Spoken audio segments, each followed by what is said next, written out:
Mheshimiwa Samahani, nilikuwa sijakuona. Mheshimiwa Mbowe.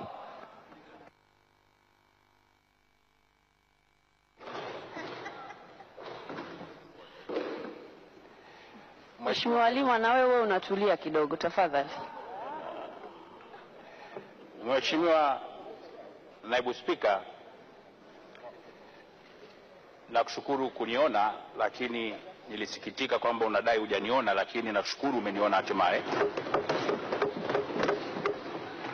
Naomba nichukue fursa hii kumuuliza Mheshimiwa Waziri Mkuu swali la msingi la kisera. Mheshimiwa Waziri Mkuu, leo ni siku ambayo taifa letu linaadhimisha siku ya haki duniani.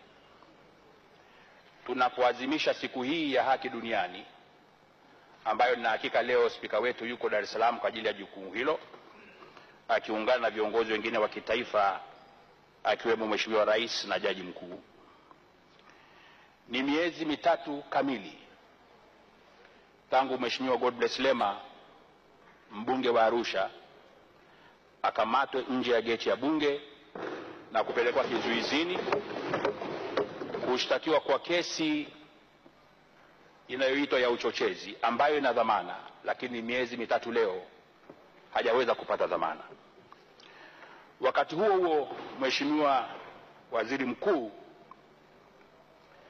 tuna mbunge mwingine wa Kilombero, Mheshimiwa Lijua Likali, ambaye anatumikia kifungo cha miezi 6 katika gereza la Ukonga kule Dar es Salaam na kazi ngumu.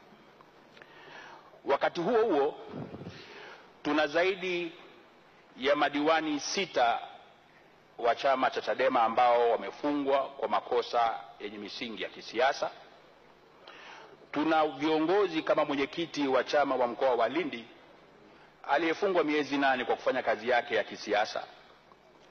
Tuna viongozi wa ngazi mbalimbali zaidi ya 215 aidha wamefungwa ama wanaendelea na mashtaka mbalimbali katika maeneo mbalimbali ya nchi.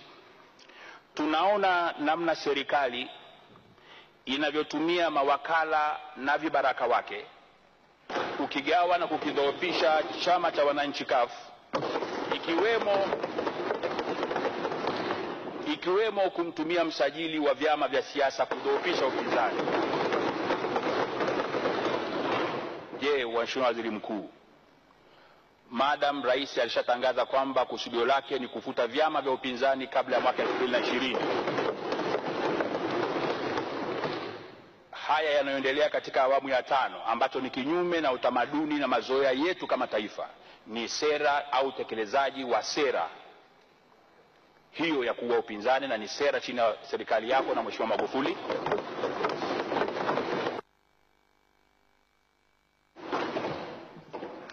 Mheshimiwa Mbowe, katika maelezo yako marefu yameingia huko maswali ya kisera na maswali ya kisheria. Maswali yanayohusu Mheshimiwa Godbless Lema, Mheshimiwa Lijua Likali na madiwani 6 uliosema wamefungwa, yale ni maswali ya kisheria.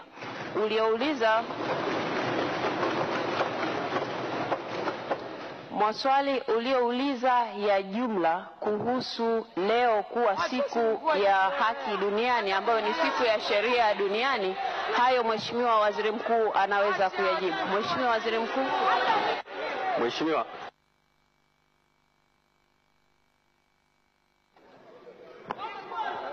Mheshimiwa Waziri Mkuu, kwa ajili ya maswali ya kisera na sio ya watu mahususi aliyowataja ambayo yanahusu sheria.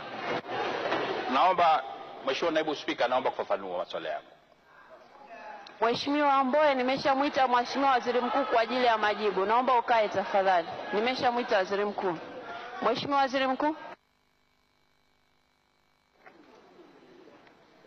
Mheshimiwa Naibu Spika, Mheshimiwa Naibu Spika,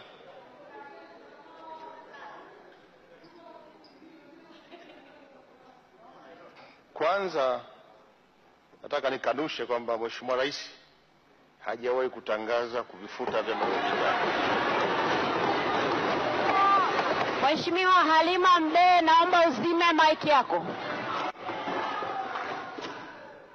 Lakini mbili, kama ambavyo Mheshimiwa Spika umesema kwamba Watanzania wote wanajua nchi hii inaongozwa kwa sheria, kanuni na taratibu.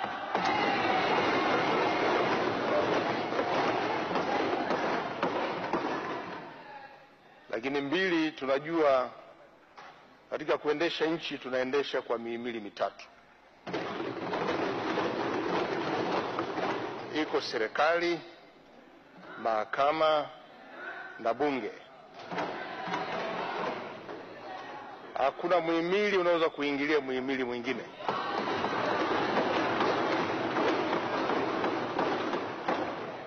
Lakini tatu, Watanzania wote wanajua kwamba jambo lolote ambalo liko mahakamani haliwezi kuzungumzwa mahali pengine popote. Kwa hiyo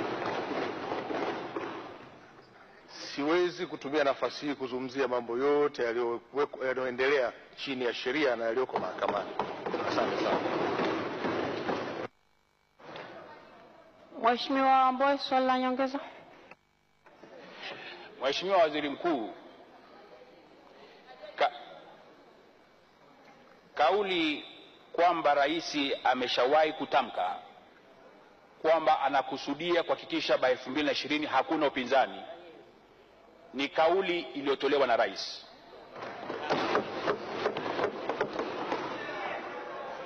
Na je,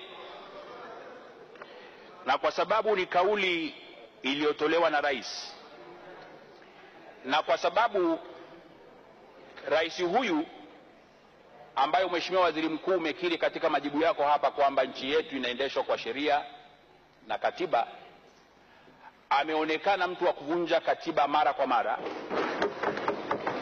ikiwemo kupiga marufuku mikutano ya vyama vya siasa, jambo ambalo ni haki ya vyama vya siasa ya kikatiba. Je, Waziri Mkuu, tukileta ushahidi katika bunge hili la rais kutoa kauli za kukusudia kutokuwepo upinzani mwaka 2020, Waziri Mkuu, utakuwa tayari wewe kuwajibika kwa kujiuzulu?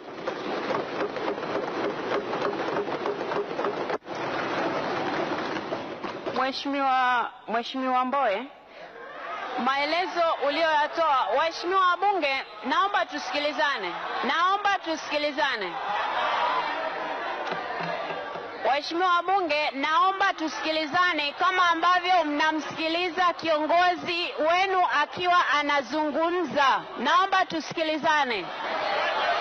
Mheshimiwa Mbowe, swali lako la maelezo ya kijumla yako sawa sawa. Swali lako la kumtaka Waziri Mkuu kuwajibika sio la kisera. Kwa hiyo uliza maswali kwa Waziri Mkuu au maswali kwako? Sababu umemuuliza kama Waziri Mkuu atakuwa tayari kuwajibika. Hilo ni sera gani? Hilo sio sera. Uliza swali la kisera. Utawala bora.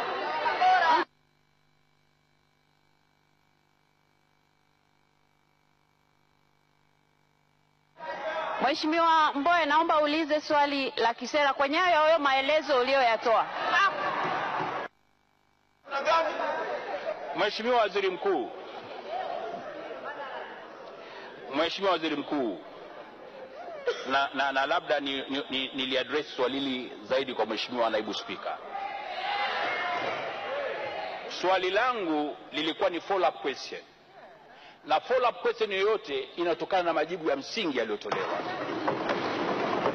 Sasa kama kulikuwa kuna msingi wa kisera katika swali la msingi, a follow up question ina respond kwa majibu yaliyotolewa.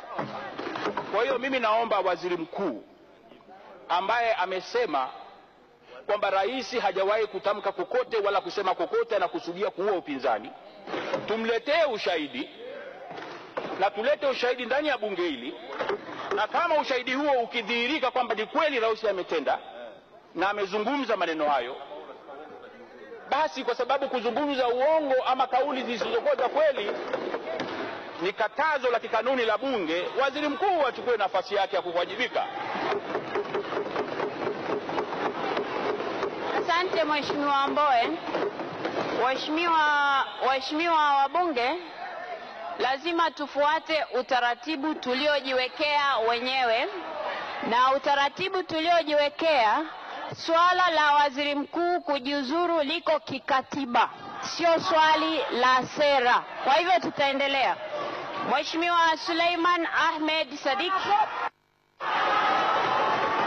Mheshimiwa Naibu Spika,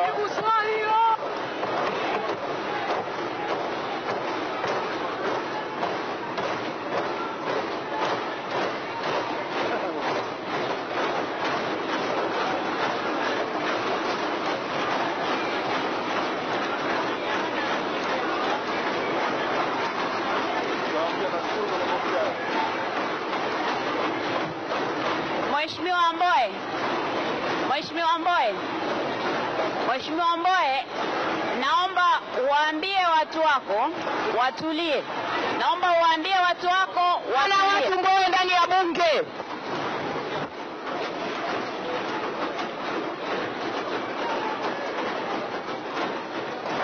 Mheshimiwa Mbowe, kwa sababu hawa watu wako upande huu naona wanayo namna ya kutaka kusikiliza maelezo ya kwako tu na si mtu mwingine. Naomba uwaambie watu wako ili tuweze kuendelea na utaratibu ulio mbele yetu, na kuruhusu uongee nao.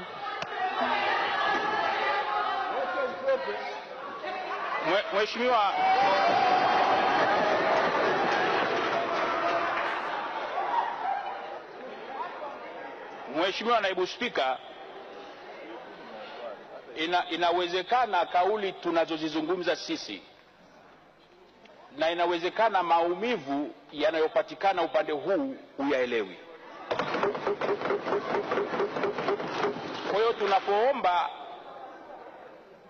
watawala waelewe demise inayopatikana upande wa opposition na mateso wanayopata Watanzania wenzenu, unaonekana Naibu Spika hutaki jambo hili lizungumzwe ili litafutiwe ufumbuzi.